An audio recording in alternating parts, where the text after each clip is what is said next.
start a non-profit. No, just prancing around. Yes, yes. Non-profits, I'm saving the world. No, get to this mate.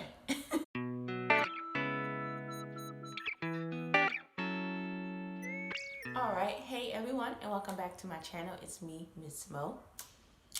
So in this video, I'm going to be talking about some helpful things that I've learned along the way from just academic teachings, but also practical experience when it comes to starting a nonprofit for anybody that's interested in diving into the nonprofit world. So yeah, I talk about this a little bit in the video that I recently posted about how I'm starting to spend more time on the nonprofit that I created called The Neighborhood. And you can find us or find the work that we are trying to do. You can find us on at Community Neighbor DMV. No, at Community See, I need to get my shit together. At communityneighbor.org and on Instagram at communityneighbordmv. But so again, but the purpose of this video is just to provide some tips and some advice that I've learned along the way. So you're interested in the nonprofit world. Strap on, baby. It's gonna be a ride. I want to start off by saying this. Nonprofits are a business.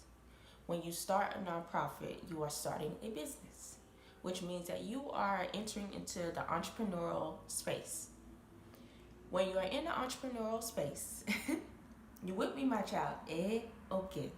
When you are in the entrepreneurial space, there's going to be ups and there's going to be downs.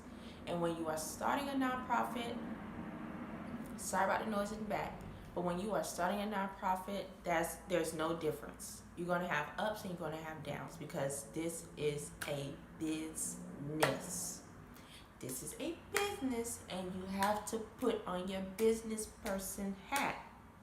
Usually when people start a nonprofit, and I was guilty of that, it's just like, oh, I want to save the world. I just want to save the world and solve an issue. That's great. That's great. That's awesome.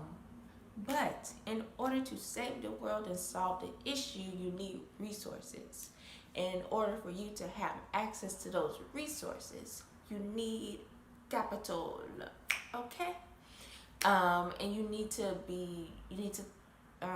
plan for it. You just can't be just doing stuff and just hoping everybody gets what you're trying to do. I feel like when you're starting a nonprofit,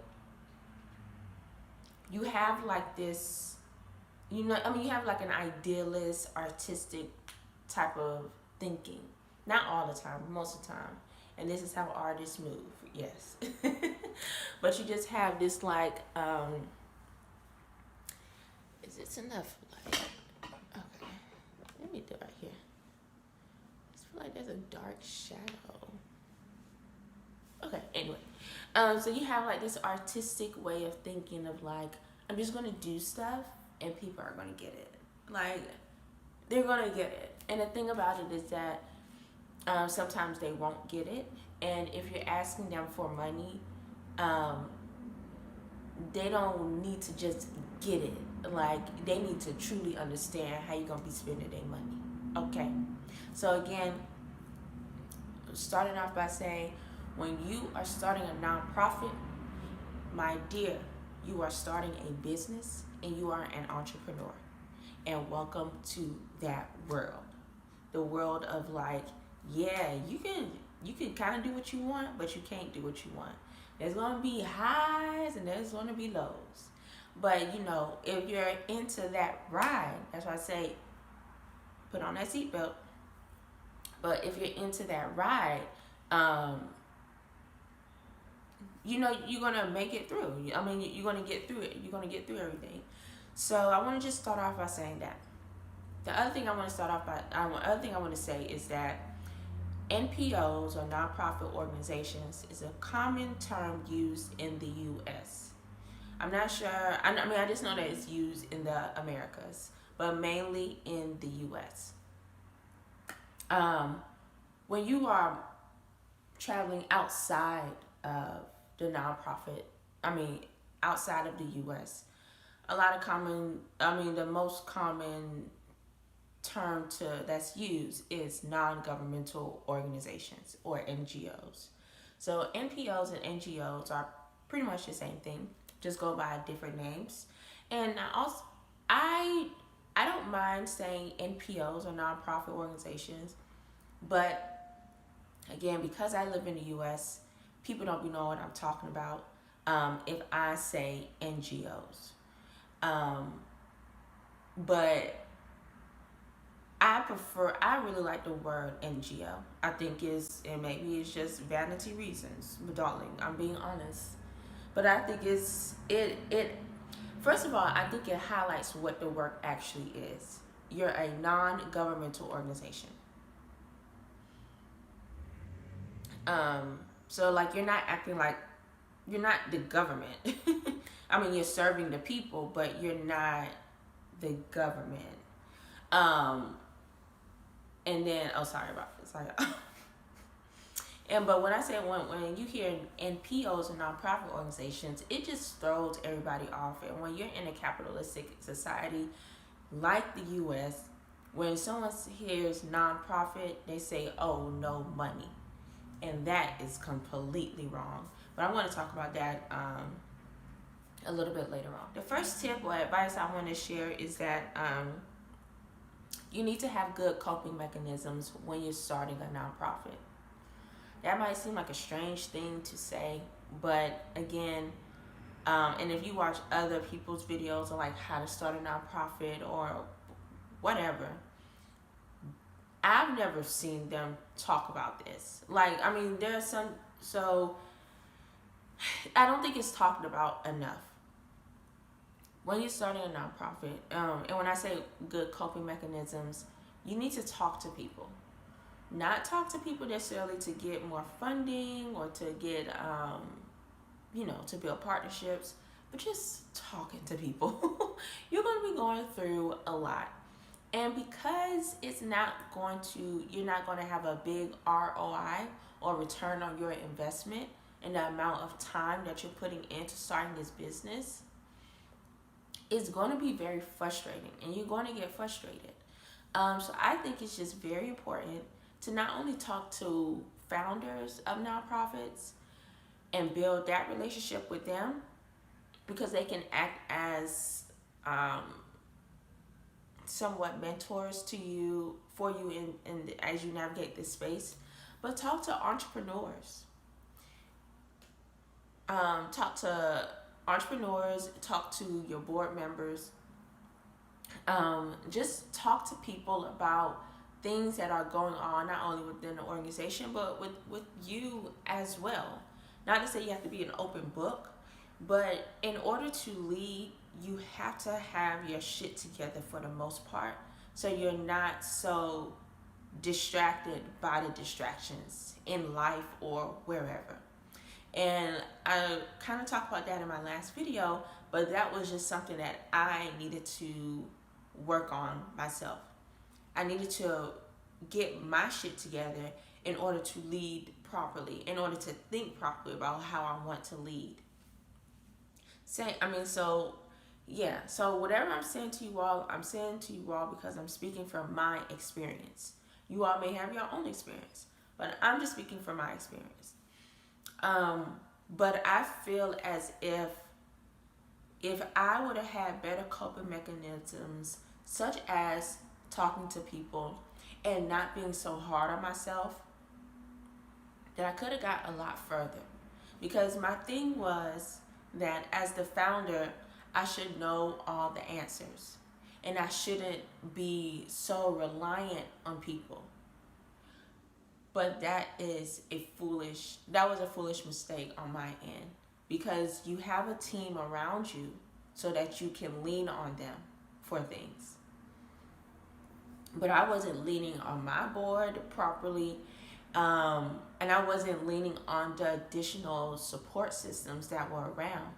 my mind was just like, oh, you just need to get everything together, and you need to make sure that you're on top of your shit, and you just need to like just be like this superhero just because you're doing, great things. Well, you're trying to do great things. And so, yeah. So I say to that, squash all that shit. You are a human being. Lean on people. Talk to people. Whether, like, just if there's an organization and you see that the founder is still alive, reach out to them. Email them to learn from the people that have walked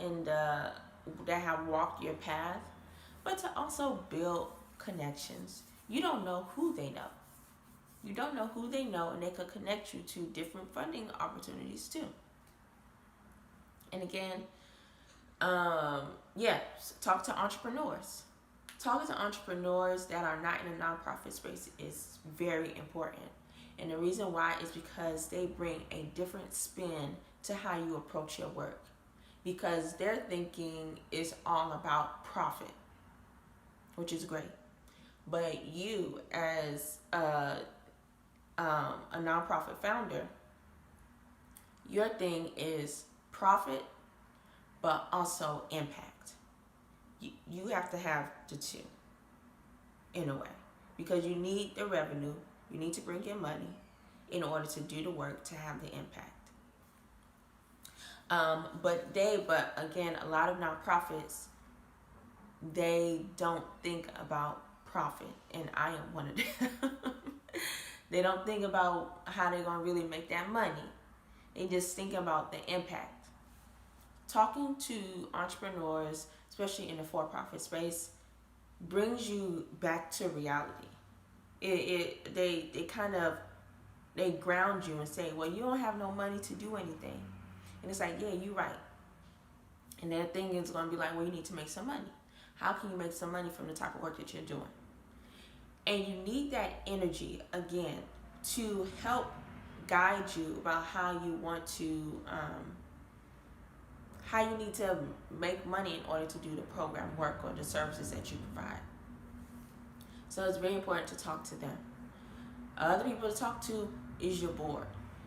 They need to know what you got going on because you are leading them. And if you got so much shit going on that you can't lead them, then they're going to lose confidence in the type of work that you're doing. Most of the times they will lose confidence in the work that you're doing. So talk to them. Get them involved as much as possible. And I'm going to talk about that a little bit more towards the end about board development. Okay, so that's the first thing. Have some good coping mechanisms. And just to go back to that, don't be so hard on yourself.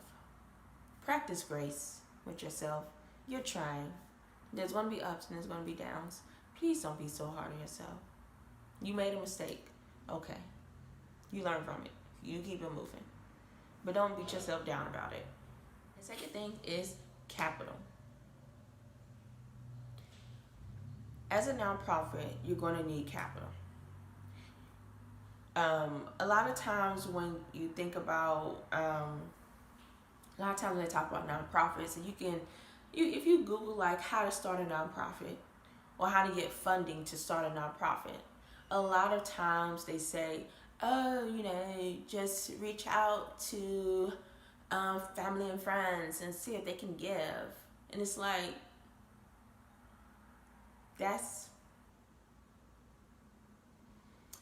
I'll say this. Nonprofits have a very, and I think I mentioned this in the other video, like an entitled homeless person's attitude. Is very like, just give it to me. You have it, give it. And it's like, why should I give it to you? I don't know you. I don't know what you're trying to do with it. And what's in it for me? And I've tried that, let me reach out to family and friends. And yes, sometimes they can give to you if they have it. But come on now. I think that when you start a nonprofit, you don't, what they should be saying to you when you're reading these articles or if you're watching videos is that, again, you are starting a business. If this was a for-profit business, you will have to put up your own capital. So if this was a for-profit business and you have to put in your own capital, you know that you can't be reliant on like loans or small business grant opportunities, or people, family and friends just wanting to invest in your business. Like, that's not a sustainable model. And I feel like when you do learn about how to start a nonprofit and when you do learn about how to get funding for it, they start you off on the wrong foot by saying go ask somebody else for money, because then that gets you in the mindset or teaches you as you maneuver through your business through this nonprofit that you need to continue to ask people for money. No, no, no, no, no, my dear. Yes, you can ask somebody for money, but you also need to know how to make your own money. So, again, capital is important, and because this is a business and this is a business that you are starting, you need to be able to put up your own capital in your nonprofit. I want to talk about, I guess I could talk about tax laws next, but so you need to learn how to put in your own business. I mean, you need to know how to put your own money into your own business. Now, I'll say this. When you do start a nonprofit and you've done all the paperwork filing for it, have money set aside, let's say, and I say a good amount of money to have set aside when you're starting a nonprofit is $2,000. Now, $2,000 of your own money. I say that because first, it's important that if you're going to start a business, you need to learn how to invest in yourself. You need to look inward instead of outward. And a lot of issues that nonprofits, a lot of mistakes that nonprofits make is that they continue to look outward to build a sustainable work to build a sustainable work environment for themselves. Because if you start off your nonprofit with the concept of let me ask people for money instead of looking within, you're going to continue that cycle, and then it's going to get to that point of that entitled homeless person mentality of you owe me something. It's like, no, you decided to do this. Why are you not getting your money the way you need to get it? Why you keep asking me for it? So I say that I think that it will be good to have $2,000 of your own money set aside to start this business. Maybe between $500 and I say $2,000. Not to say that you're going to use all that money in 1 year. Oh, not to say you're going to use all that money in 1 year, but at least you have something in your reserves as you continue to build partnerships, apply for grants, engage in preliminary research for your program work, travel to different places, to different work sites. At least you have something, buying website space, buying a post office space, buying subscriptions. You have something in your reserve to pay for that is not directly coming out of your money. That's coming out of your personal banking account. And then on top of the $2,000 that you have reserved, you can also ask your board for it to donate or to give to your organization. You can ask family and friends to give to your organizations. But at least you know that you have something reserved for that. And I will even go on to say this. Okay, peep this. You file your nonprofit paperwork with the state that you live in. So you register your nonprofit with that state. You also go to the IRS website and, you get your tax identification letter, which will state that, you are a nonprofit organization. Gifts that are given to you are tax deductibles, blah, blah, blah, blah, blah. You got all the official paperwork done.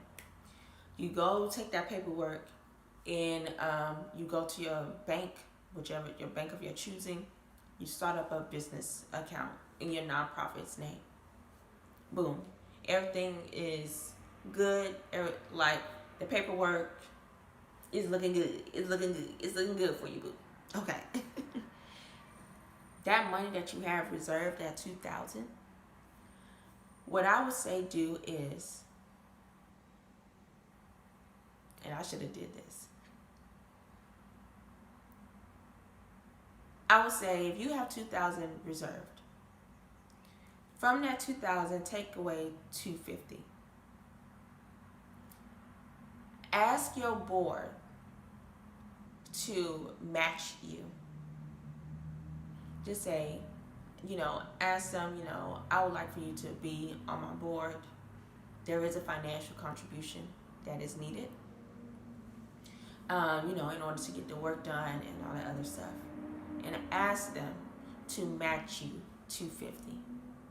And make that a requirement for your board to match you $250. $250 is not a lot. I mean, but keep in mind that is somebody else's money. So because it's not a lot, don't play with their money, okay? $250, but it also shows a commitment, a financial commitment. You putting down, you putting down some paper in this game. So as soon as somebody lay down some paper, that means that something serious might be going on. Ask them to contribute to match you $250, just to be part of the board. Okay. So let's say that you have, match you $250, whatever. Not whatever, but they match you $250. That other money that you have set aside, now that you have all that paperwork completed and it's official that you're a nonprofit, write a check or make a donation. And write a check or do an online payment, online donation to your nonprofit. And when you do that, get a letter, a gift acknowledgement letter, stating what the amount is, when you gave it to it, what the money was used for. And it's also best to put on that letter, this gift is tax deductible based off of blah, blah, blah, blah, blah. And that way, okay, because I think another important thing that nonprofit founders need to understand, or anybody that wants to be a nonprofit, start a nonprofit, is that, again, this is a business. It's beautiful to be a saint. You need to make this equally beneficial. You cannot just pour all you have and all you are into something. You need to get poured back into.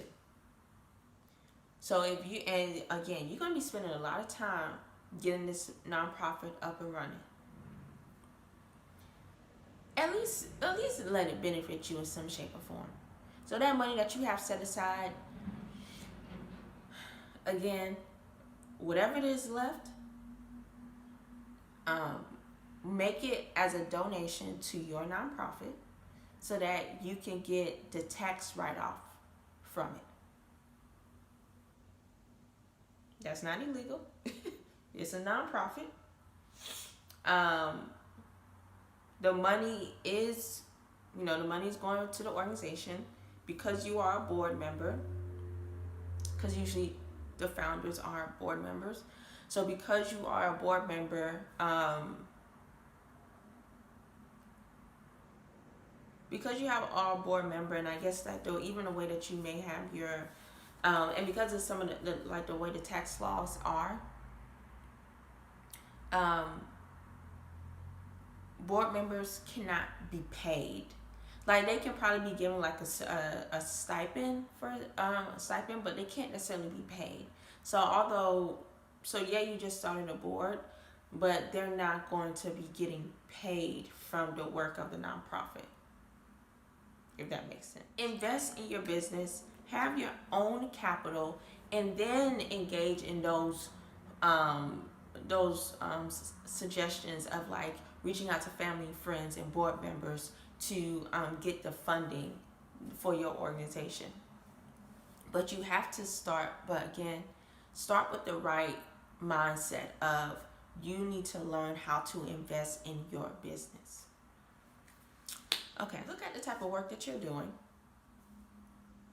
And think about the essential personnel that you are going to need, but not just essential. Think of quality personnel that you are going to need. You need to invest in the right people.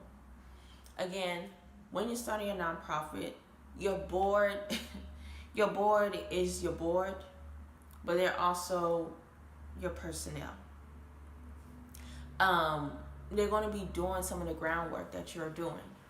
So while you're doing this work, actually think about the type of people that you need, and the type of experience and the type of attitude that that you need, that this organization will need in order to get the work done.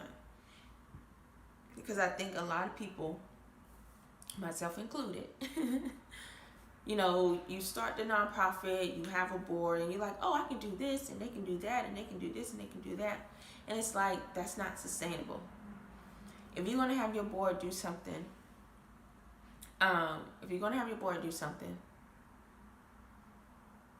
it should be a skill that they already know. And it should be more so to understand what type of personnel you're actually going to need. So it can't be something that's going to be for an extended period of time.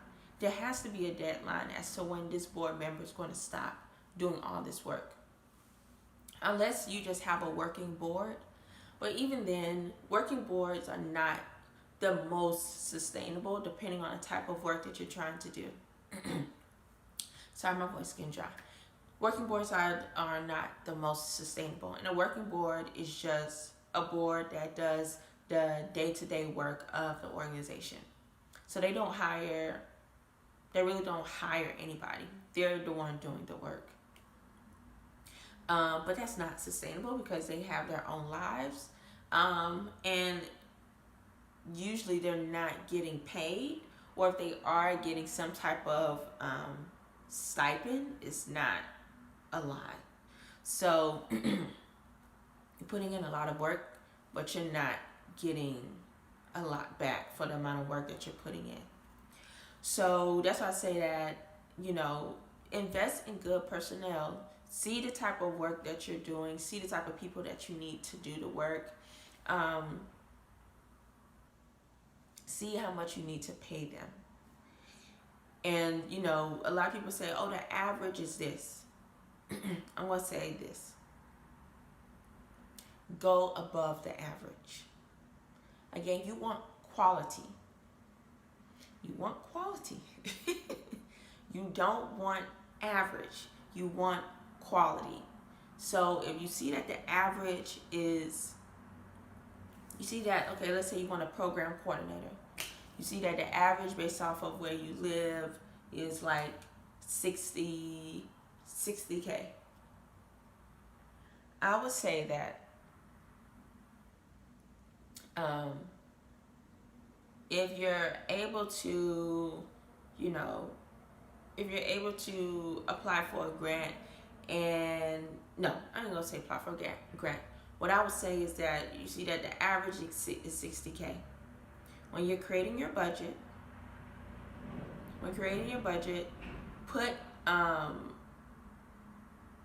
put between 65 and 70K for that position to take into account the fact of what you can offer them. So they may be coming from a job where they're making 68. And you can say to them, well, Or they maybe come from a job where they're making 66,000 a year, and you can say to them, well, I can offer you 68, because first of all, you're already budgeted for that. Second of all, you're trying to get the best of the best. You want to invest in, you want to invest in quality personnel. And to wait to invest in quality personnel, you look at their experience. You can somewhat look at their education, but really look at their experience. Look at any transferable skills that they have, to determine how much you are willing to pay to have them on your team. Again, you have to put on your business person's hat. Don't be thinking like, oh, la la la, I want to start a non-profit. No, just prancing around. Yes, non-profits, I'm serving the world. No, get to this mate. that they are there. They are applying for the job because yes, they love the work that you're doing, but they also trying to eat at the end of the day. And they also trying to take care of their family. And they also trying to just take care of themselves. So they need their paper. Pay them well. You pay them well, you get good quality work. Okay, the fourth thing is board development. I've already kind of talked about this in a way, but invest in a good board by understanding, but I think that it's important to diversify your board. So even if they may not be very knowledgeable about nonprofits, if they want to be involved in a community, if they like the work that you're doing, have them join. But what the biggest thing I'm going to say, and I'm going to move on, when it comes to board development, you need to understand what you need from your board. That was the biggest mistake that I made. I was not clear with my board what I needed from them. And so what happened is that I would take on a lot of work, and I would ask them when things came up, can you do this, can you do that? No. Be clear in the beginning what you need from them and how you need them to participate in this organization. Not every board has to have I think it is important for your board to be financially committed to the work of your organization or the work of a nonprofit. But again, it doesn't have to be a big amount. It could be $250. It could be $100. Just some type of financial commitment to show that they want to be involved in this work. But I'll say again, the biggest thing when it comes to developing your board, understand what you really want from them, and let them know. And don't be letting them know things like in the middle of you actually doing it. Let them know before they even start to see if they can actually commit to it. And the last thing I want to talk about is tax laws. Be familiar with federal tax laws, because again, nonprofits don't mean that you don't make money or you don't bring in revenue. It all comes down to the tax laws. And so you need to be familiar with what you can and what you can't do.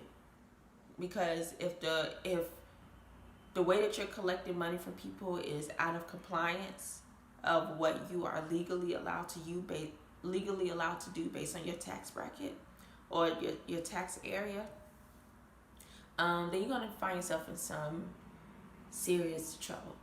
And the IRS, they be acting like mobsters. So if you fuck with their money, they gonna fuck with you, basically. So if you being real funny, real fishy about how you are collecting money from people and all those things because you are not really complying with your tax bracket, you're going to have issues, and it's going to most likely be like a hefty fine. So yeah, get that, read about the tax laws, just and employment laws. Like, just get your legal brain on. Get your legal brain on. Yeah, so I think that's about it. This was a long video, but I just think that this is just like some important things to be aware of. But the biggest thing is that understand that you are starting a business. When you're starting a business, you just got to take into account everything from budget formulation to program implementation to all the labor laws, tax laws, in between. So it can be fun, annoying, but just take your time with it. I've taken my time with my stuff. Like, again, like I mentioned in the last video, I started my nonprofit in 2018 or 2017. It's been a while. I started my nonprofit, and inch by inch, I would do stuff, and then I would fall all the way back. But I'm still trucking. I'm still going. And one thing that I've been doing is that, like, I know I want my nonprofit to remain. So I make sure that I stay up to date with, with the laws, and like filing deadlines, so that I'm not out of compliance with anything. So even if I'm not doing any work, we still around. We still around. And when it comes to moments like this, when I have the capacity to actually do the work, I don't have to worry about, like, dang, I didn't do my filing last year, so that means that, I'm out of compliance. I can't necessarily ask people for money.